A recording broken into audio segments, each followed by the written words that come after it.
Assalamualaikum warahmatullahi wabarakatuh. Perkenalkan, nama saya Fikri Malik Ramadhani. Di sini saya akan mempresentasikan artikel punya saya, yaitu judulnya Pentingnya Ilmu Administrasi Niaga dalam Dunia Bisnis. Sebelum kita mulai presentasinya, saya ingin memberitakan teman-teman bahwa di artikel ini terdapat 5 bagian. Yang bagian pertama adalah abstrak, bagian kedua adalah pendahuluan, bagian ketiga adalah metode penelitian, bagian keempat adalah pembahasan, dan bagian kelima adalah kesimpulan. Baiklah, kita akan mulai dari bagian pertama, yaitu abstrak. Abstrak itu merupakan ringkasan tujuan dalam pembuatan artikel ini. Nah, di dalam artikel ini ada 2 tujuan, yaitu adalah untuk membantu pembaca dapat mengatur usahanya dengan baik, dan yang kedua adalah untuk membantu pembaca agar mendapatkan informasi yang lebih akurat. Nah, baiklah, kita akan lanjut ke pendahuluan, teman-teman. Sebelum kita memulai bisnis, pasti teman-teman diwajibkan untuk mengetahui apa sih itu administrasi niaga. Nah, di sini saya akan menjelaskan administrasi niaga. Administrasi niaga merupakan suatu fungsi yang memegang peranan yang sangat penting terhadap tercapainya kelancaran usaha ataupun kegiatan. Ya, bisa disebut juga administrasi niaga merupakan urat nadi dalam sebuah usaha ataupun organisasi. Karena tanpa adanya administrasi niaga, maka usaha ataupun perusahaan yang kita dirikan tidak akan bisa berjalan dengan semestinya. Nah, itulah merupakan pengertian dari administrasi niaga. Baiklah, kita akan melanjutkan pengertian bisnis. Nah, di sini teman-teman, pengertian bisnis itu ternyata bisnis merupakan berasal dari bahasa Inggris yang berarti jual beli, usaha, perusahaan, perdagangan, dan lain-lain.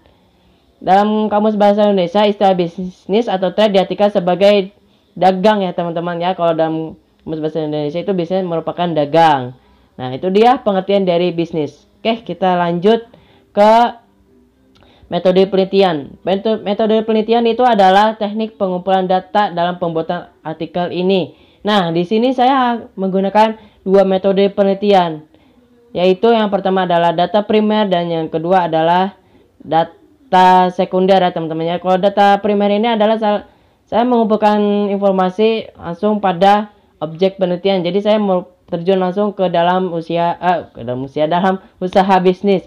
Dan yang kedua adalah sekunder, yaitu bisa kita dapatkan informasinya dari objek riset ya. Baik dari majalah, baik dari internet, maupun dari YouTube ataupun sosial media lainnya ya teman-teman. Di situ saya menggunakan metode penelitian ini dalam pembuatan artikel ini. Oke, kita lanjut ke dalam pembahasan.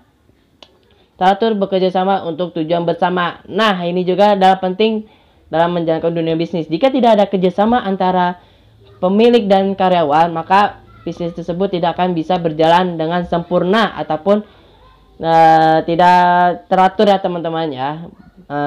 Sistem penataannya tidak teratur. Makanya di sini dalam kita punya bisnis, kita harus akrab juga dengan karyawan teman-teman. Karena tanpa adanya karyawan, kita tidak akan bisa menjalankan bisnis. Karena menjalankan bisnis itu membutuhkan 1 ataupun 2 orang lebih ya untuk menjalankan sebuah bisnis tersebut. Sebagai ilustrasi, mungkinkah dengan modal Rp1.000 akan menghasilkan laba Rp100.000?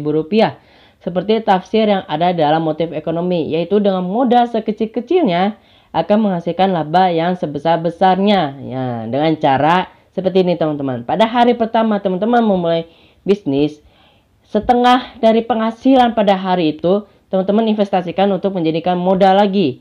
Karena dengan banyaknya modal, maka kita bisa menghasilkan banyak produk. Dengan banyaknya produk, kita akan bisa mendapatkan keuntungan yang lebih banyak lagi teman-teman. Karena semakin banyak produk yang terjual, maka akan semakin banyak juga keuntungan yang kita dapatkan. Baiklah teman-teman, kita sudah mencapai kesimpulan. Nah, kesimpulannya adalah di dalam dunia bisnis selalu berhubungan erat dengan ilmu administrasi, khususnya pada ilmu administrasi niaga. Karena seorang pengusaha harus bisa memanage perusahaannya ataupun bisnisnya. Seperti itu ya teman-teman ya. Selebihnya mohon maaf jika ada kesalahan kata dalam penyampaian materi ataupun salah kata dalam penulisan artikel, karena saya juga manusia yang tidak luput dari kesalahan. Baiklah, wassalamualaikum warahmatullahi wabarakatuh.